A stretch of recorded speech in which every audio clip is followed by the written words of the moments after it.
Well, good evening, and thank you all for being here. My name is Mark Greer. I'm the Executive Director of the Akron Bicentennial, and we're really excited about tonight's Discovering Our History Forum on the Soapbox Derby, the International Soapbox Derby. Few things are more Akron than the Soapbox Derby. Few things like microphone feedback, and so we're really happy and excited about this evening's forum. A huge thank you to the Soapbox Derby and the Executive Director, Dennis Van Fossen. It's been truly a pleasure working with them as partners with the Akron Bicentennial, and this is going to be one of the most exciting history forums that we've had all year, so consider yourselves lucky. Just a couple announcements. All of you, when you came in, you should have got a 3x5 index card. These are your question cards for the highly anticipated Q&A portion of tonight's forum. Go ahead and write down your questions during the forum. About midway through, myself and my colleague Rose Vance Grom will be going up and down the aisles. We'll collect the question cards, and then we will hand them off to our distinguished panel for the Q&A portion. A few announcements. We want to let you know about in the lobby. Of course, you saw the Soapbox Derby car and the Step and Repeat, but also you probably saw a table filled with books from our friends at the University of Akron Press. We have a couple of books for sale, including the Akron History Anthology, Akron at 200. So you can pick up a copy at the discounted price until the end of this year of $35. There's also a title about the Soapbox Derby, but we also have this book called How I Saw It, My Photographic Memory of the Soapbox Derby, and this is going to be free to everyone in attendance today. So you get a book, and you get a book, and you get a book. So please be sure, don't leave tonight without your free copy, totally free here, and a couple of other titles that are available for purchase. We'll have a few more announcements about some upcoming events for the Akron Bicentennial at the end of the forum, but as always, please make sure you visit our website at Akron200.org. That's Akron200.org for all of our events, and we have many going up until the end of this year that are still left on our calendar. So thanks again for being here as part of our Discovering Our History Forum, and now please help us welcome our moderator, Mr. Jason Sokol.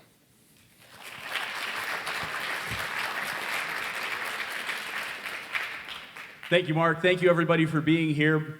My name is Jason Sokol. I've been the race announcer for the First Energy All-American Soapbox Derby since 2019, and in that time, I have learned that it is a long and colorful history at the Soapbox Derby, so I'm really excited to get to share some of that and to welcome our panelists. First, Derby historian, our PR chair. He's been with us for many, many years, Mr. Bob Troyer. And I should mention Derby Hall of Famer Bob Troyer at that. Six-time First Energy All-American Soapbox Derby qualifier from right here in the Akron area, Meredith Brown.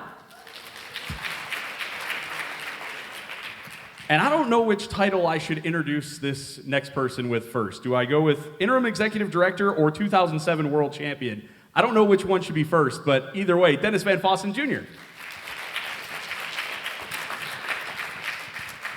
Thanks to all three of you for being with us tonight. And Bob, I wanted to start with you, and let's take it all the way back to the beginning, because there's such a history between Akron and the Derby that I think sometimes people forget it didn't actually start here, did it? It did not. It started in Dayton, Ohio. In 1933, there was a news photographer for the Dayton Daily News who was roaming around the city looking for interesting pictures to take. It was during the Depression. There wasn't a whole lot going on. And he came across a group of young boys who had built cars out of anything they could find, buggy wheels, wagon wheels, whatever, racing, and he thought, boy, that looked really interesting. So he organized several weeks later to have them come back in 1933 in an organized race, and he had some trophies for the winners and that kind of thing. And that was literally the birth of the Soapbox Derby as we know it today. People often ask, well, why is it called the Soapbox Derby? Well, this was during the Depression. You didn't buy soap in a jug or bar. People bought soap in crates.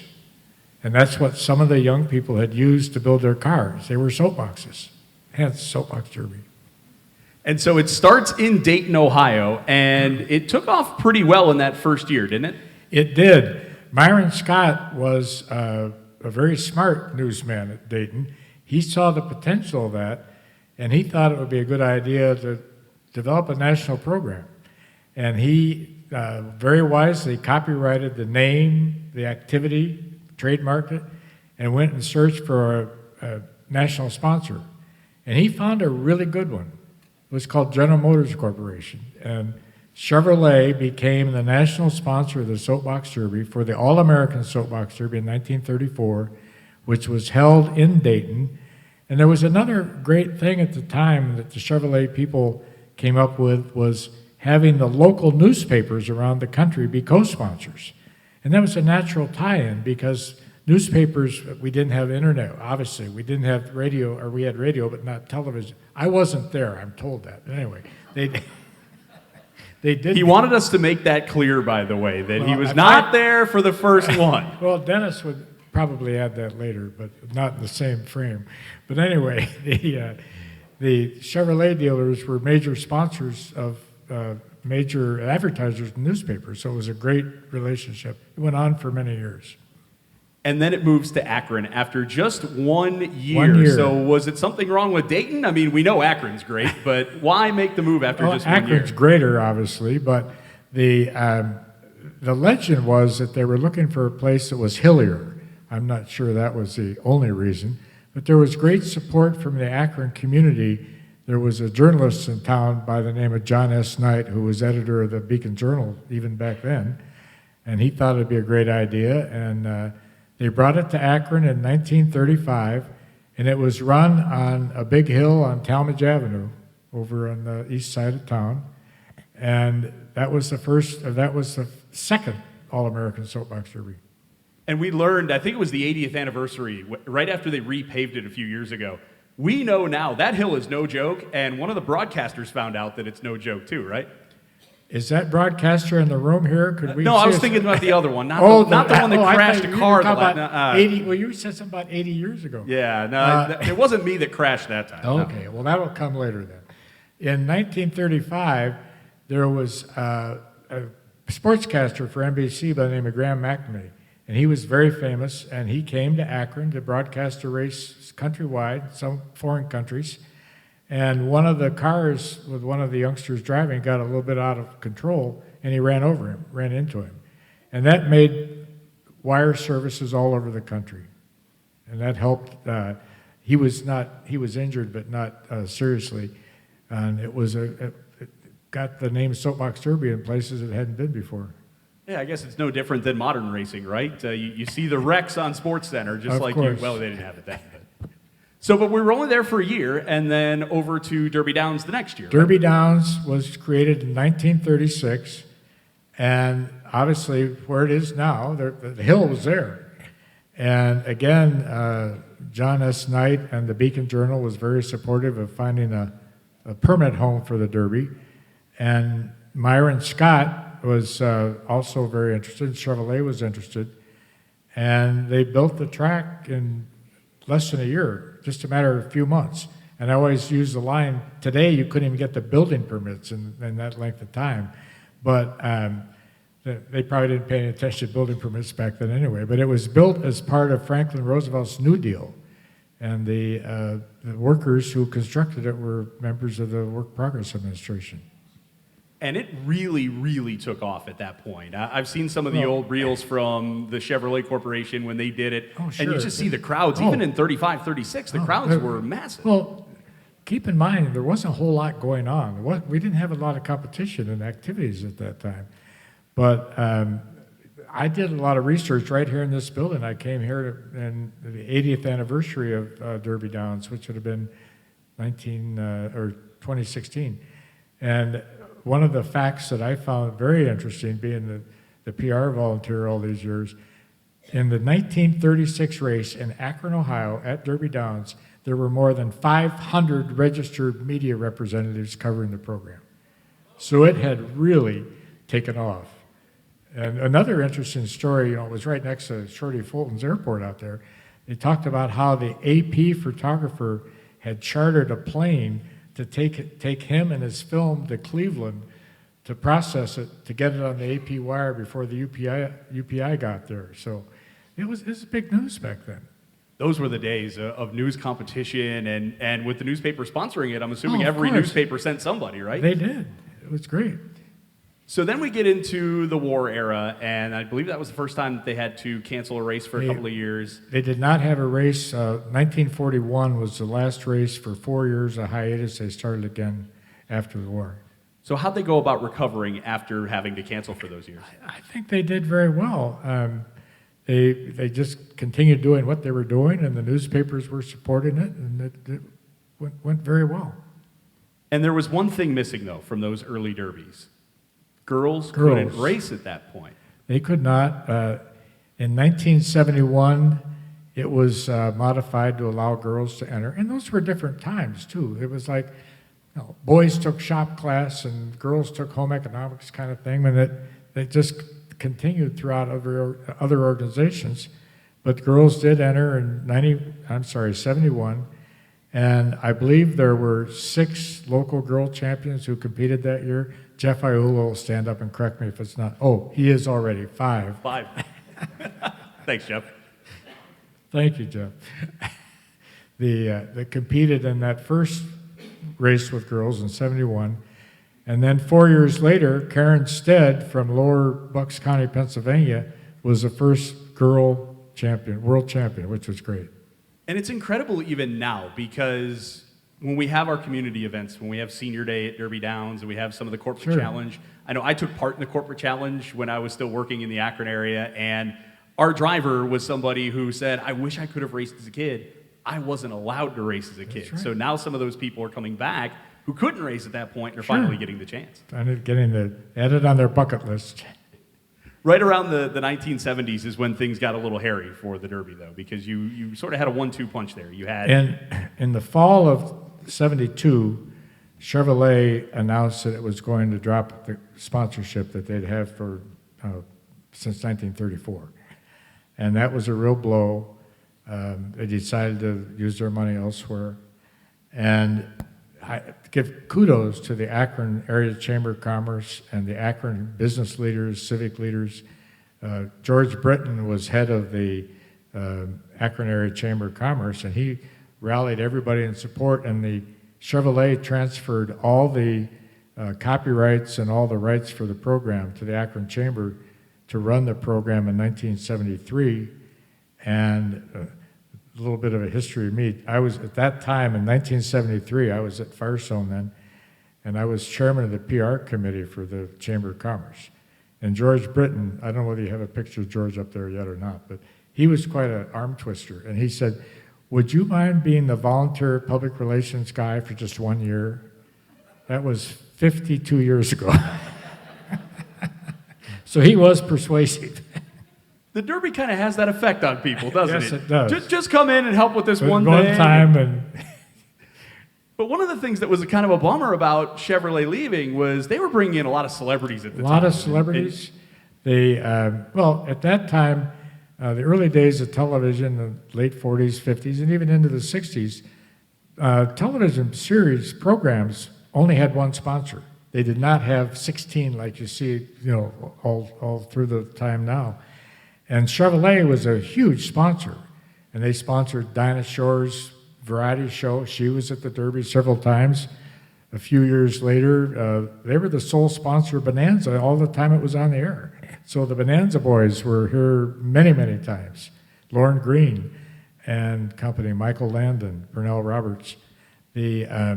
So yes, there were big celebrities, and they had, that's when they had tens of thousands of people to track. And they also had a huge parade in downtown Akron the day before the race in the packed Main Street, and the Mayflower Hotel was the headquarters of the operation. And they paraded to Mayflower Hotel from the north side of the city, and just packed with people. Who is your favorite celebrity? Because I know you got to meet a lot of them. Well, I didn't get to meet this particular guy, but my childhood hero was Roy Rogers. And my father was the race director in Portage County, and we came to the race every year. And when I found out that Roy Rogers was going to be there in 1956, I was 10. I thought, this is better than Christmas. And I couldn't believe that I actually saw Roy Rogers in person. Next year, he came back and brought his wife, Dale Evans, with him. And he was very popular. I mean, a group of the boys were 11 to 15 years old at that time. That was the Roy Rogers. Thinking about, we just had Halloween. I always went Halloween as Roy Rogers, cowboy hat and all that. So a lot of fun people coming in. Now let's fast forward back to the 70s, because we'd mentioned sort of a 1-2 punch there. Chevrolet leaves. Chevrolet left. And then shortly thereafter, there's a bit of a cheating issue. Well, the Chamber of Commerce agreed to sponsor it in '73 with the idea of managing the race and hoping to find a new national sponsor. Unfortunately, that race was won by a young man from Boulder, Colorado by the name of Jim Gronin. And again, we didn't have, in those days, in '73, did not have cameras in our pocket and that kind of thing. But later that day and the next day, people started showing us photographs, probably Polaroids that they'd taken that day. And the steel plates, there were 3 steel plates on the bridge, and they all went, or on the starting, they all went down at the same time. And 2 cars went off. One of them stuck to the plate as it went down, so it got a little extra boost. And we couldn't figure that out at first. But that Sunday, we made the decision that we needed to do something because something wasn't right. And on early Monday morning of '73 in August, we took the car to the Goodyear Air Dock. And the only place in town that had an x-ray machine big enough to look. And we took it, and you could see the switch and the headrest that the young man had to activate. The wires going up at the front, and the magnet was in the front of the car holding it to the... So we immediately made the decision to disqualify him, and we had a press conference at the Cascade Holiday Inn and literally cut the top off the car so the press could see what we found. And that car still exists. I believe it's still at Derby Downs. It is. Put it back together. It's not still cut in half. Is it, Jeff? We had named the runner-up Brett Yarborough from Elk Grove, California, as the winner. But what happened with all that publicity, it was extremely difficult to get anybody to step up to be national sponsor. And there was worldwide publicity about that for a long time. And so the next couple of years were fairly lean. Again, the Akron community did a lot. The chamber, after it decided it couldn't sponsor it anymore, the Akron JCs stepped in, and they formed a committee of business leaders and civic leaders and formed a corporation called International Soapbox Derby, Inc., which is a tax-exempt organization. It still exists. It's still the organization that runs the program. All the JCs are not around. And there's a board made up of Akron people from other parts of the country, and it's gone very well after about '75. And you were able to find a sponsor, Novar, I believe it was, right? Novar, and to be very correct on that, they found us. The news media was talking after the '75 race that things were pretty lean in the treasurer's office, and Novar came to us, asked if they could meet with us to talk about national sponsorship. And they sponsored the '76 race and continued in that role through 1988. They were that really helped save the program at that time. And there were a lot of other changes too, and it's sort of where I think we started to see the modern Derby start to emerge, because Very the much first so. thing we start to move towards the kit cars The around cars. that time, right? Many of the youngsters who won the race over the years spent 1,000 hours building the car. And by the mid-'70s, families were changing. Even 50 years ago, there were a lot more things to do than build a soapbox derby racer, and it was very difficult to do. At the same time, there were single-parent families. There were fathers who had no clue they didn't have workshops at home like our dads did in my generation. And we came up with the idea for 76 to build, to offer kit cars, which was somewhat of a misnomer. It was not actually a kit. It was a pattern for the various pieces of the car that you laid down and cut out. But all the hardware was included and that kind of thing. And the first junior division champion was in 1976, Mark Raber from New Philadelphia, Ohio.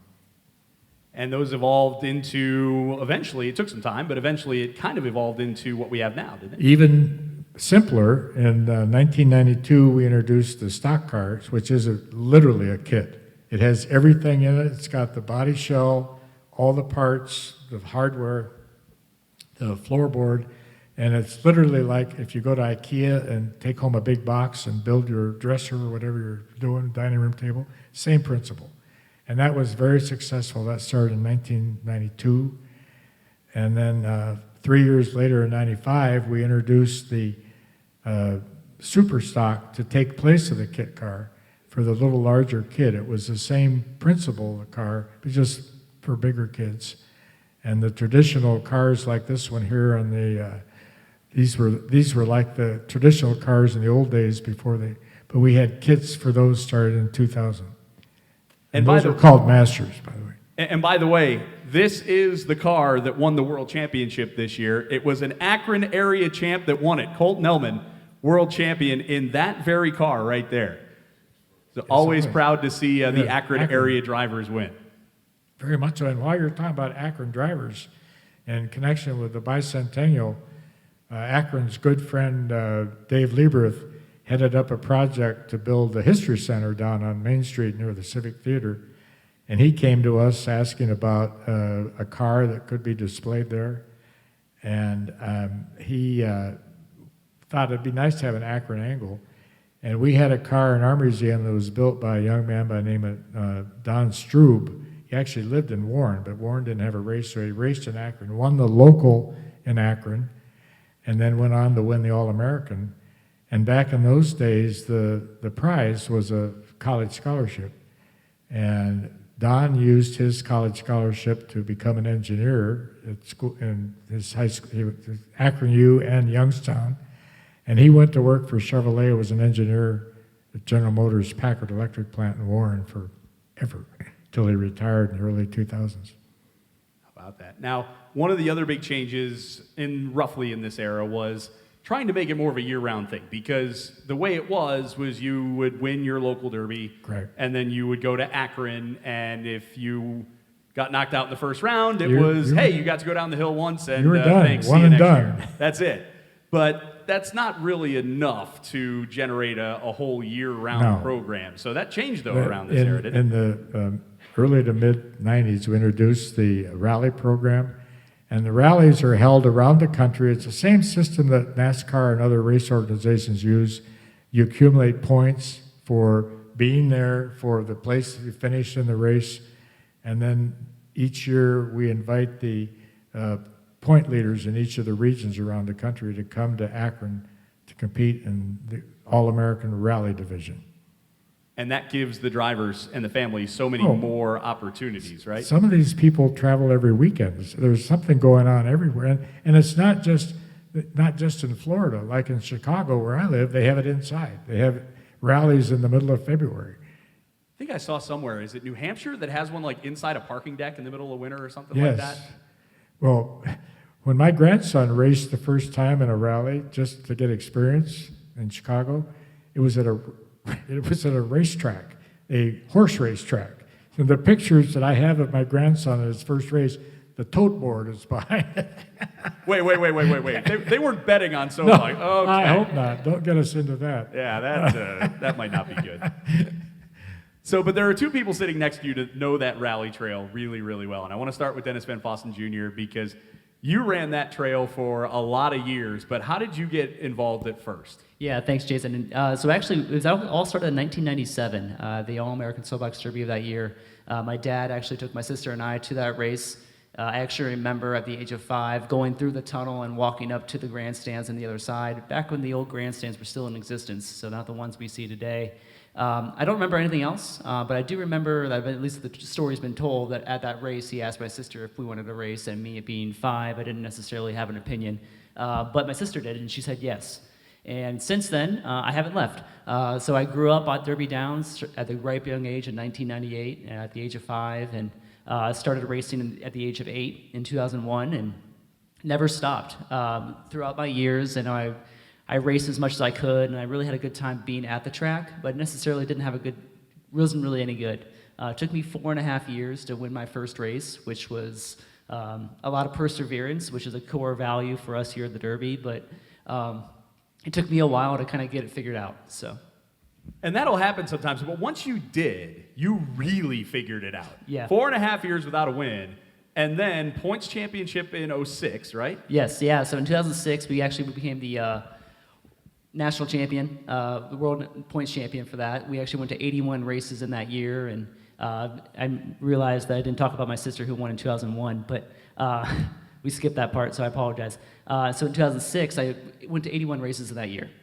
We ended up winning 29 out of those 81 races, hardly finished lower than 4th. We had a really, really successful year, and luckily for us, that was the year of ESPN. Jeff remembers it pretty well, that he was the one announcing me that race, but we actually had to wait in a rain delay for an hour to get to the racing because of our time slot. And I still, to this day, I'm a little bit salty about that rain delay, because in reality, I most likely would have won, back-to-back world championships, because I did win in 2007 now. But I finished 5th, but it was a great year, and I'll be honest, I don't necessarily remember a lot of the wins. There's a few wins throughout that year that I do remember, but what I remember the most is about usually the losses, but mainly the time that I spent with my dad in the garage, or going to different racetracks, or seeing my mom at run out. That's the stuff that I remember the most, and all the friends that I made while racing. That race, by the way, is still on YouTube if you want to see Yes. what it looked like at that year. 2007, though, is when it came together for you and you got that world championship. Yeah, so in 2007, I ended up winning the whole thing. I was able to become me and my sister, the first brother-sister on the rally side to become World Rally Superstock champions. We did it in the same division, which is, kind of unheard of as well. And it was a great time in our family history, but at the same time, I'll be completely honest, I remember very little of it. There's actually pictures of me and Jeff holding up the trophy at the end of the finish line.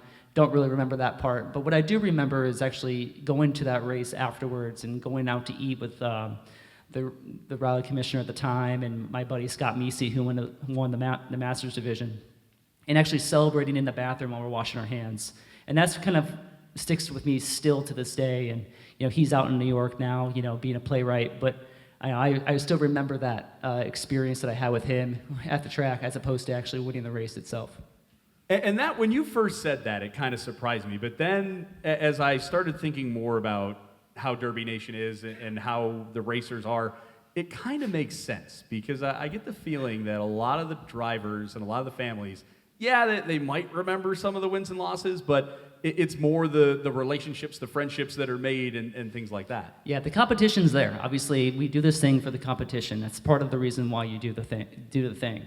But it's really about the experience that you have, that Derby experience that you have with your friends, your family, your extended family. And we see sometimes, all the time, we see people that are having bad experiences at home start racing Soapbox Derby and have a better experience at home. Or we have people that are kids that are having a horrible time at home, start racing Soapbox Derby and have a new adopted family on the other side. So it's really an experience that's unlike any other in sports. It's not necessarily where you just drop your kid off and pick them up 3 hours later. You have to be there with them every single weekend. And you really don't have that family bond like you do in other sports, which is, a common theme for all of our racers. And it is work for all the families. Anybody that has handled a car sitting in the audience can tell you that. Yes, yeah. My dad has, I think, 2 knee surgeries, so I understand. Let's bring in Meredith Brown now, because Meredith is one of our modern era racers, 6 times to the First Energy All-American Soapbox Derby. But tell us about how it all got started. Well, we first got started when my dad actually heard about it on TV one day, just randomly came across and heard about it and was like, this could be so fun for our family to get into it. And eventually they had me, and they're like, let's do it, let's get into this. So I think I was about 7 years old, and they went out and bought a stock car, and it came in the mail in a giant box, and I was so excited because it was pink. They had pink that year, and I was so excited. I'm pretty sure I played in the box more than the car, but that's okay. And when I turned 8, we went to our first local and we raced, and that's kind of how it started out. What's it like when you get to that point where you've made the First Energy All-American Soapbox Derby? Because I think you qualified first as a local champ, right? Yeah, that's right. What's that like when you win that local and you punch that ticket? It's so exciting. I believe I was 11 years old when I won in stock and went to the All-American for the very first time, and I just remember going to Akron and seeing the big hill with the 3 lanes across, and it's just so exciting, and you know, you never know what's going to happen, and we had never been there, and it was just something new and exciting to get to race on. What are some of those favorite memories that you have from your time in racing? Definitely first starting out, just getting to meet new people from all over the country and all over the world, really. Just making those friends. As a little kid, it's so exciting to meet new people. And definitely one of my favorite memories is traveling to a new track. We actually went to Sanford, Florida. And the first time we went, it really put into perspective how big this organization really is. And that's one of my favorite memories. It always blows my mind every summer when I see people, because when we start the week, we introduce everybody sort of by like geographic regions. And so you're with people from your state or a neighboring state. And then by the end of Saturday night, it's just like one pile of people all going up together because you literally know and make friends from everywhere, right? Yeah, absolutely. So there's one other part of Derby Nation that I know we got to talk about, and that is the Super Kids, because I know you're really, really involved with that. What are the Super Kids? So the Super Kids is an organization for children with special needs that are unable to pilot a car by themselves. So in the Super Kids division, you'll have the co-pilot, which is the normal driver, and then you'll have the Super Kid right next to them in the same car, and they will go down the hill together. And it's just for them to have the same experience of the hill. Yeah, and they get to run the World Championships. It starts the day before the First Energy All-American Soapbox Derby, and then the top 6 every year actually get to race during the First Energy All-American Soapbox Derby. And I always say that's one of my favorite parts of the week, and certainly one of my favorite parts of race day is when you get to see, I'm standing on a bridge at the finish line, so I get to kind of watch as people are coming down. You don't usually see people's eyes when they're coming down, but the way the Super Kids cars are built, you can usually see the drivers. And to see the emotion and the look on their face is just, it's priceless. It's really cool. So as you look back, Meredith, on your years in Derby, what are some of the biggest takeaways, and what has the experience meant to you? Definitely the biggest takeaways for me, I've learned a lot of sportsmanship and how to lose with integrity and just to be a good sport and a good person overall, because you're not going to win them all. And you just have to know that. And just to be kind to others and helpful, because you know some people come out to race but they might not have as much help, and to just lend that helping hand is really something that I really value about the sport. Absolutely.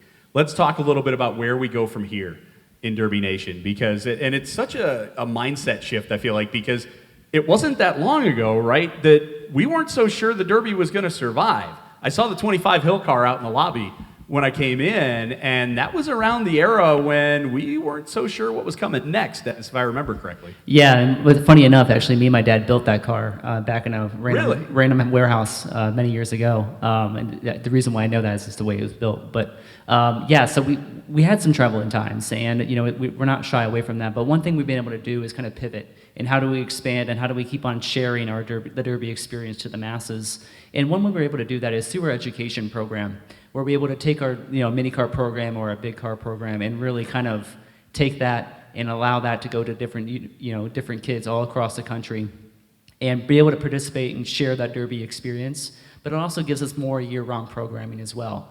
We obviously have public events, private events all year as well. Our core time is April to October, but we have a full-time staff.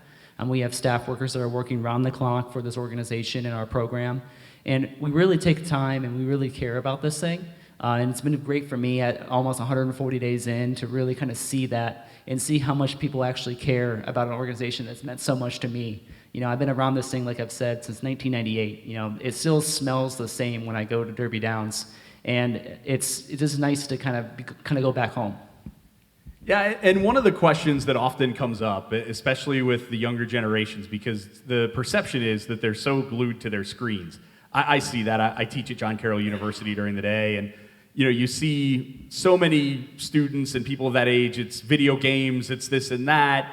So how do we keep the Derby relevant to a generation like that? Yeah, so we're that first baseline of STEM, that sometimes that first spark of interest that some kids are actually have on becoming the future aerospace engineers to the future tire engineers of America or even the world. And what we're able to do is we're kind of able to give that kind of baseline to people to allow them to then be creative and do things outside of just their tablets and screens. Like, this is a very hands-on learning, and that's one thing that I like to talk about a lot about is, we bring STEM education out of the classroom, right? Well, it's not necessarily what you're learning on the page or on a tablet. It's actually applied STEM in a real-life scenario. And that's something that you can't get on a tablet. You have to be outside to do this. You have to be out in the freezing cold, being really cold out in the outside to actually experience this sport. We aren't that far from Derby 100. Yeah. And do you have the exact count of days? I know it's 4,600 and some odd days away. There you go. It really changes, obviously, from day to day, but I keep on saying we're not to 500 yet, so 4,600 and some odd days away. And the reason why that's important is, it's only 12 years. And we actually have 7-year-olds currently racing that'll still be racing at Derby 100, which is really important to me because, again, I am a kid from the program. I started out at 8 years old, and I stopped when I aged out. So it really isn't that long. We still have volunteers that were racing when I first started that are still volunteering today. And I've known Jeff and Bob now for 20 plus years, which is, wild. But it's not that far away, and the reason why it's important is because the Derby 100, you can only celebrate once in your lifetime. You can't get a 100th birthday twice. Obviously Akron's celebrating 200, we're about to celebrate 100, and it's gonna be a real spectacle for everybody. And as you can see on the photo, obviously we wanna get back to the big crowds and the excitement that the Soapbox Derby, the spectacle that it used to be. But we want to make sure that we're honoring the past, but also embracing the future. I loved seeing this picture, and I saw this for the first time in July, where it looks like we have sort of like a festival village going on out there. Yeah. It looks like I'm getting air conditioning in the announcer's booth, which I was really happy about. Maybe. But it's not necessarily all about the race. Obviously, the race is very important. That's the reason why we do the thing. But we have this great facility that we can utilize and allow other things to happen while it's going on, ancillary things to help draw crowds, to allow people to come and really experience what the Derby is about. Well, we have a lot of questions from the audience to get to, so I've got a whole stack of cards here. So let's dive right into some of these. Yeah. What role did Shorty Fulton play in bringing the Derby to Akron? Well, he was always very supportive of Akron, obviously. I don't know the specific role that he played, but I know he's in the pictures with Myron Scott and John Knight. Jeff is trying to give me a signal, sir. He built the place. Well, Basically, that's the biggest. well, he and the New Deal people did. This question, it says for Dennis. Meredith, I guess you could probably take this one too. What was your favorite division and why? The stock division was actually my favorite division, and it was the one that I spent the most time in. The stock division is that first baseline, the first car that you get. Now you can do it at 7, but when I was a kid, it was 8. And that was the division that I loved the most. And it was the one I was most successful in, obviously, but it was also the one I spent the most time in, but it's also just the one I liked the most. For me, I would definitely say my master car. I recently moved up this year from my Super to my master car, and I've been enjoying it a lot. How much different is it when you go from the lean forward car to the layback car? It's a crazy difference. Obviously, it's going to be different from leaning over to laying on your back, but just the perspective of it is immensely different. When you lay on your back, you can't really see the wheels or your car or much. You can really only see the road in front of you, which takes some practice to get used to. I bet. Our next question, it says, do you have to build a new race car every year, or can you use the same car for multiple years? Depends on how you race, and depends on how you win as well. I mean, obviously you can age out. So the way we have it set up now, where you can kind of go back as a rally champ a couple different years, you can kind of use that same car year after year after year. But for instance, like Colt here, for example, who won on the local side, we actually keep his car for eternity. His car is now our property. So once you win on the local side, we take ownership of that car, so it's actually retired forever. To kind of lives on in that legacy. But for instance, when I won in my rally division in 2007, the next year we came back out with that car. We raced it again, and we ended up winning the local in the Akron area that year. Didn't do well at the All-American for some reason, but for some reason we still won the local, and it was a successful year. So, and I think when you win too, you get your picture on a plaque somewhere in Derby Downs. So there is a picture of young Dennis somewhere in the Blue Barn, I think. Yeah, right? in the Blue Barn. If you ever go visit our museum, please call ahead. But if you do visit our museum, right on the wall, there's a picture of me at age 13. And actually on the other side of that pillar is my sister at age 13 as well. So it's kind of unique how we're next to each other, even though we're 6 years apart. Our next question, did the Derby start at the top of the hill in the early years, then move down? And how did that all come about? I think it only started close to the top one time. It's been, the length of the track has been changed several times. And most recently is when we put the bridge at the bottom of the hill over the finish line. We moved the finish line a little bit farther down the track, and it's now 959 feet versus 949, right, Jeff, for years? 989. Jeff is my fact checker. I knew he would. Yes. I would love, just for fun, to see somebody go down from the top, but I don't think you can with the ramps the way they are now. You would really have to line it up. You would, believe it or not, this is a Derby-related story because it's Derby Downs.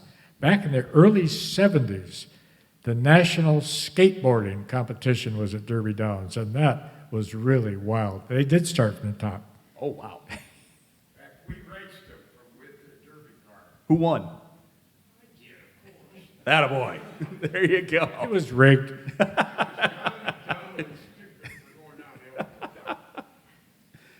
Next question I have here. Who is the most decorated Soapbox Derby champion? I believe it's somebody from the modern era, right? I believe it's Carly, right, Murphy? I believe it's Carly Murphy. I don't remember exactly how many she's won, but she's won at least four world championships. So Carly Murphy out of New York, she's our most decorated world champion. And a lot of that attributes to the way that you can kind of re-qualify now as a world champion, which is great. I mean, it's something I wish that we had when I was a kid. But, it's the modern era GOAT, some might say, is Carly Murphy. And one of these years, maybe she'll get, someone will beat her. Let's see. We talked a lot about favorite memories already. Are there favorite memories? That's the question on the card. Are there favorite memories that we haven't talked about yet, guys?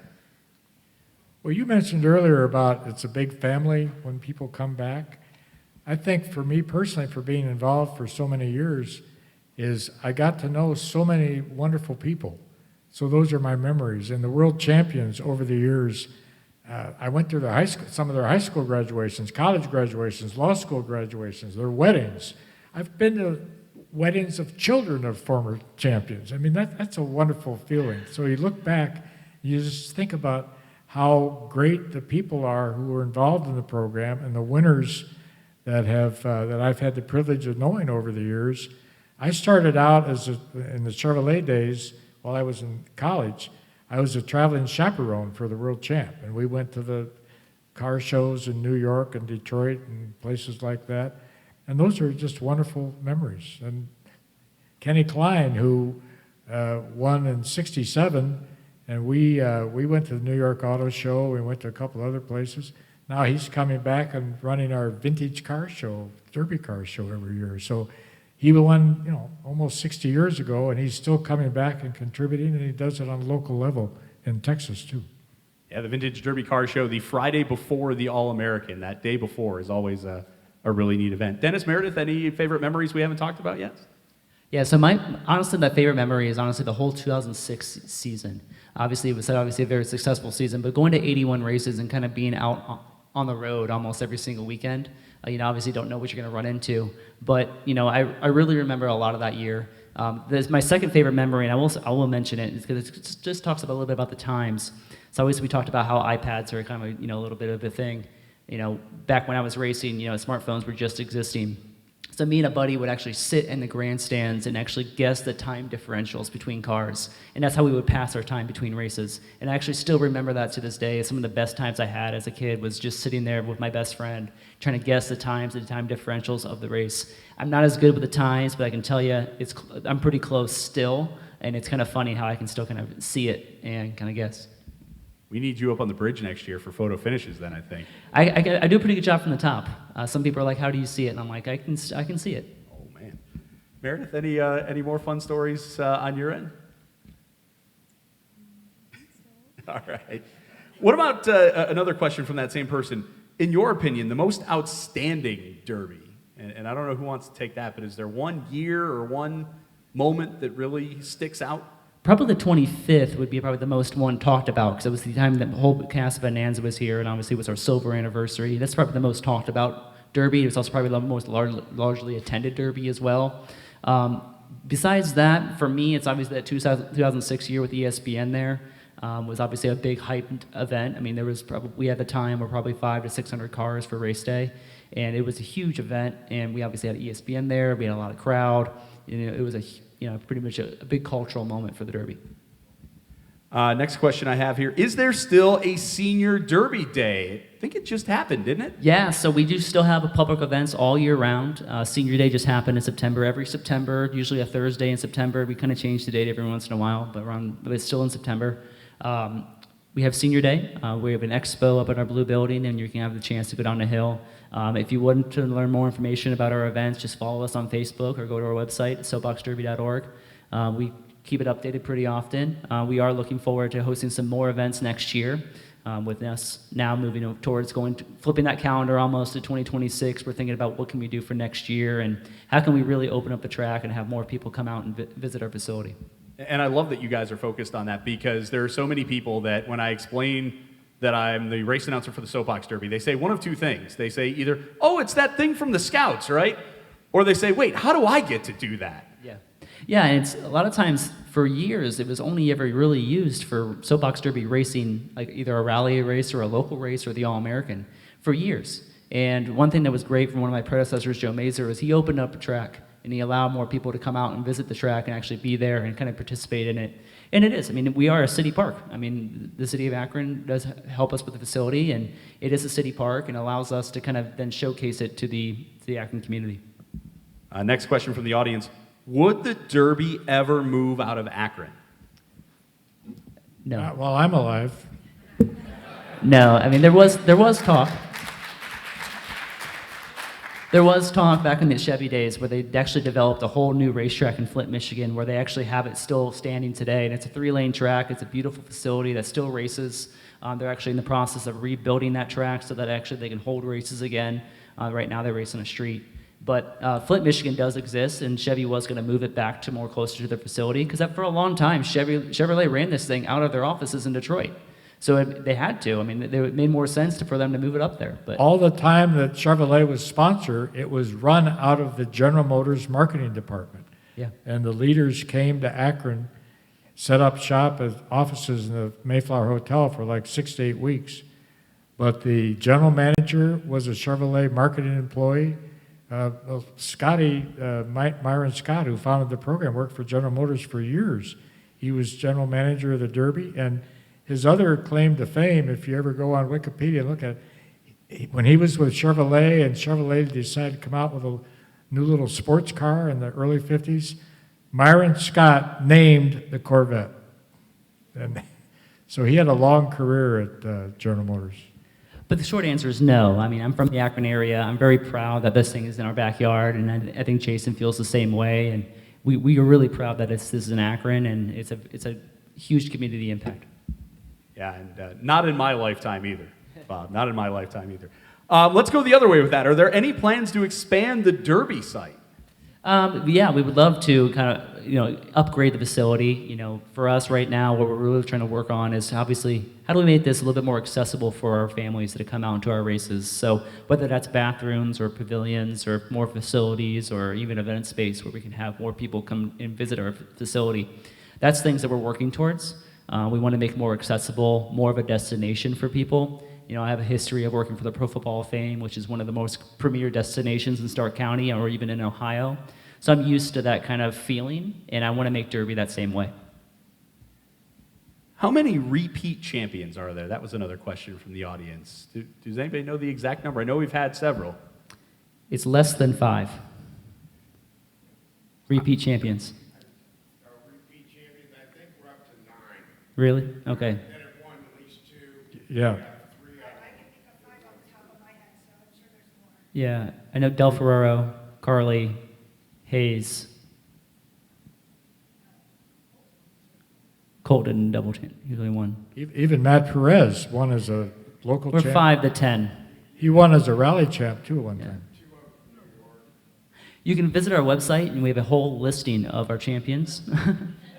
And it is a hard thing to do, to go back to It back. is. So when you see somebody win like Harley did 4 times, or Kaysen, who's won 3 now, that's really hard, especially when you consider the format of the All-American too. Yeah, and in my era, there was no. We now have expanded, and we have more racing throughout the week than we ever had in the past. Now, when I was racing, we had one race, and it was Saturday only. And if you got knocked out early, didn't have a chance to come back. And even though we were a successful family, we didn't necessarily were able to regain that success in the other divisions or the other times we were able to go back into race. And a lot of that was because of just the way the Saturday is laid out. You know, there's some things that go on with the wheels and lanes and just kind of the time of the day that you don't necessarily have the control over. But, you know, I think about, and I'm kind of envious or jealous of it now. I'm like, I wonder how well we would be doing now if the format it is the way it is now. I wish we would have done in that time frame. Somebody wanted to know more about Jimmy Stewart. How many years was Jimmy Stewart in attendance, and is it fair to call him the biggest celebrity fan of the Derby? Well, the second part, definitely. He was a celebrity guest 6 times. And he just loved the program, and he just came back. He invited himself. Not that Chevrolet was upset that he showed up, but he was, in fact, there was a famous story that he brought his wife here right after they got married and called it his honeymoon. But, and he was obviously, for the younger people in the audience here, he was the biggest thing, and he could play any kind of role. And he was a very, very, very strong supporter of the Derby. I don't know if he was the most. It depends on how you define the most, influential. Obviously, we had Ronald Reagan here. We had Nixon here at one point. In different avenues and different veins, we had some very big, powerful celebrities that were here. Jimmy was obviously Jimmy. But I mean, heck, we had a young Tom Hanks here at one point. So. And I think Dale Earnhardt at one point. Yeah, Dale, and Yes, he was raced. here. So our next question: who was the tallest kid to win the Derby? Right there behind you. Colt. 6'1". 6'1". How do you fit 6'1" of somebody into a car like that? Strategically. And he broke the record that was set clear back in 1958 by Jim Miley of Muncie, Indiana. Correct, Jeff? Right, Bob. Thank you. Somebody wanted to know a little bit more about the distance changes. Was there a certain impetus for that, or was it just we wanted to shorten it up, or what happened? I'm sorry, The distance changes on the track. safety. It was primarily that, yes. Makes sense. And the extension was because of the new bridge. All right, our next question here. Are the most successful racers now grandkids of past racers? People mention names like Ayula, Acker, Underwood, so forth and so on. So do you find that the most successful drivers are family members or second, third, fourth generation type of champs? Sometimes. I would say historical, relevance of being in the Derby helps. It obviously gets you that first start. But I would say it's probably 60% car, the rest is the kid. And if the kid's not there, you're not going to be successful. I mean, for prime example, me. We had the car, but I sucked. So it took me 4.5 years to figure it out. He wasn't good. I was not good. That's the fact that he was really hoping nobody would verify, I think, right? Yeah. So, but then how do we get more people involved? And it says on the question, we old guys won't last forever. But how do we go about, and you sort of touched on it a little bit already, Dennis, how do we get more new blood and more people involved and excited about this? It's getting the kids started. It's attaching to those young families and getting them started in our divisions, the stock divisions, right off the gate. It's getting them started early at a young age, at 7. Because in reality, it's if we get them started at a young age, the likelihood of them buying a super stock car and then continue on with the program is very, very high. And one thing that's unique and interesting about us is, and it's not necessarily, it's a problem that's happening all across the country, and it's something that's happening in our Akron community as well. And it's necessarily, volunteerism is kind of down across the nation. You know, there's a reason why Kiwanis clubs, Rotary clubs, Optimist clubs, even us, we're struggling with volunteers. And a lot of that is because the volunteers that are happening now, we're not necessarily, my age or even a little bit above me, are not necessarily volunteering like we did in the past. And it's not necessarily because they don't want to. A lot of times they do, but they don't have the time or the commitment level to do it. And it's just allowing them to be able to participate and figure out ways to allow them to volunteer in a certain way that they actually find beneficial and willing to involve the whole family. That's how you'll get longer volunteers for long term. One other way that I was thinking about too, and I don't know how much we touched on the Gravity Racing Challenge, where you have school teams now coming to Derby Downs and racing. Usually it's in late spring. But you have middle school teams, you have high school teams. I got to think that's one way that you can get more people involved, right? Is just getting it to them where, hey, you have to do this to get a good grade in a class, and then they realize how much fun it is. It's just like alumni at the University of Akron, for example. You know, if you attached yourself to the experience of being a U-Akron student, I'm from the University of Akron, so I'm going to talk about the University of Akron. Go Zips. Sorry, Jason. Go Flashes. But what it does, if you allow them to participate at a young age and start them, being current students, the likelihood of them coming back as alumni and having a better, more positive experience about their time at the university is when they do have that positive experience. So it's the same thing for us. So if we can get kids interested in the soapbox derby, get them a part of our derby experience, the likelihood of them coming back and doing the same thing with their kids and then also volunteering on top of it, because once you're there, you have town time. You're going to be there and helping. So you're going to start volunteering some more often the more time you're there. So that's how we got to make that bloodline. Now, how does somebody get involved? If somebody is here in the audience tonight or watching this and saying, hey, I'd love to get my kid, grandkid, niece, nephew involved, what is the process for that? Yeah, so just visit us at soapboxderby.org. We also have QR codes with some different information on the table outside. You can reach out to me or Jacqueline over there as well. Jacqueline's our volunteer coordinator. She'll be able to help you out and get you set up to whenever you guys want to do anything. But you can reach out to me as well. I have cards in my pocket. Feel free to reach out to me anytime. There are also a lot of people who maybe don't have kids or don't have kids of racing age who might want to get involved in some form or fashion. So what kind of opportunities are there for those folks? Yeah, so we always have a race week. I mean, race week's a huge animal that we take on to the community here at Akron, where we have multiple weekdays worth of events, where we have different opportunities at the track to downtown. The same thing all across our event calendar, whether it's senior day to a Veterans Day to a day out with dad or et cetera. You can really have other opportunities, not just impact the Derby experience, but also just impact the Derby. Well, we are about out of questions here, so I want to thank all three of you for being with us. Let's hear it one more time for Bob Troyer, Meredith Brown, and Dennis Van Fossen Jr. Let's also hear it for Jason. Well, thank you. This was a really great panel. Thank you to all of our panelists, our moderator. The Soapbox Derby is such an iconic Akron brand and organization. So we're again so happy to have them here with us. We want to remind you, of course, don't leave today without your free book. Exactly. And it's audience approved, by the way. We want to thank especially our partners and our exclusive media partners at WAOH-TV for the Discovering Our History series. We're so thankful to have them on board. This broadcast will be made available in the coming weeks and will be posted also at Akron200.org. If you haven't already, visit our website, look into all of the events. Those were just a handful of the upcoming ones, but we have more still left on the calendar. So visit us at Akron200.org, sign up for our weekly e-newsletter, and we look forward to seeing you as we come up on December 6th, our closing ceremony, which will be, by the way, 1 p.m. at Perkins Square, right outside Akron Children's Hospital. So you'll hear more information about that. One more thanks for our all-star panel of the Soapbox Derby, and thank you all for attending.